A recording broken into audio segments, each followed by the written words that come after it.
We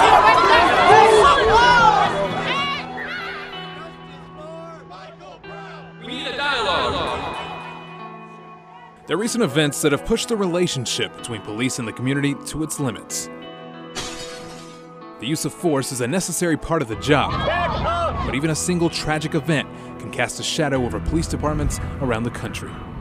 We can build confidence and we can build trust, but it's not going to happen overnight.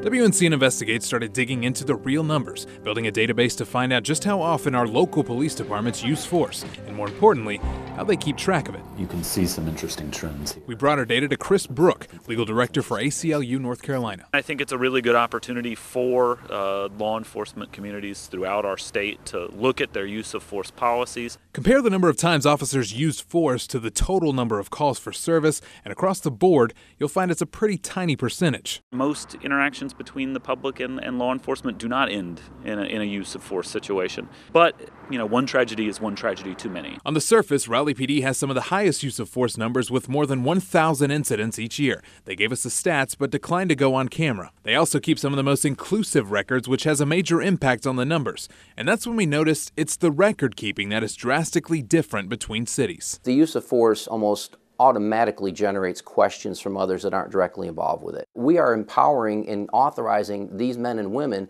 to take away other people's civil rights and to take away their freedoms. Brandon Zudema is the police chief in Garner. His department has some of the highest numbers compared to other towns its size, but they were also very detailed in what they consider use of force. What I know is that our officers, when they have to use force, they do, and they use it correctly. Like Raleigh, Garner PD keeps track of every time an officer even points a weapon, which was the most common type of force they used. People tend to understand that if they have a gun drawn on them, that the officer is serious about what they mean, would much rather have compliance than actually having to apply a physical force or a taser or a baton or, heaven forbid, a firearm. Zudema says for his department, it's about being able to justify every incident. And it's also about transparency. It's about making sure that the community knows what we do and, more importantly, why do we do it. And that brings us to Durham. You're trespassing on city property. You must leave the property immediately. Durham police have faced some of the most notable use of force incidents, but their records tell a much different story.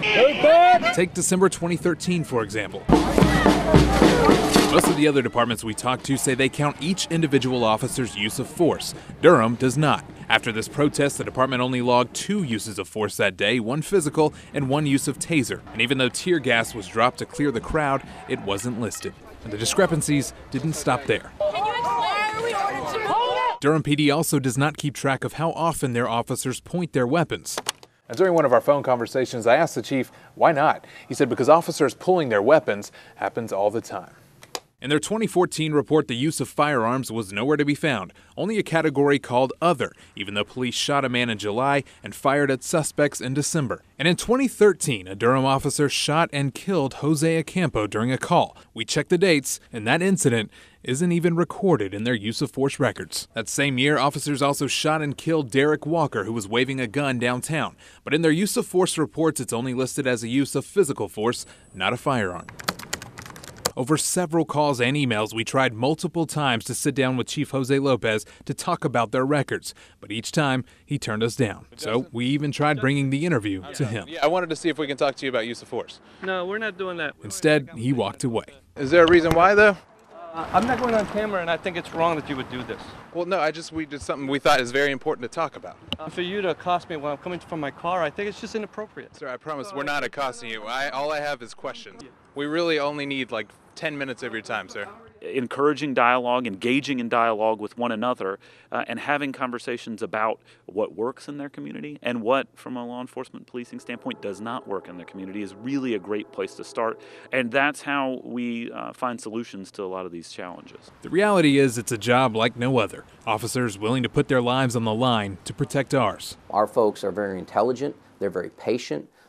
They understand that the best weapon that they possess is right here.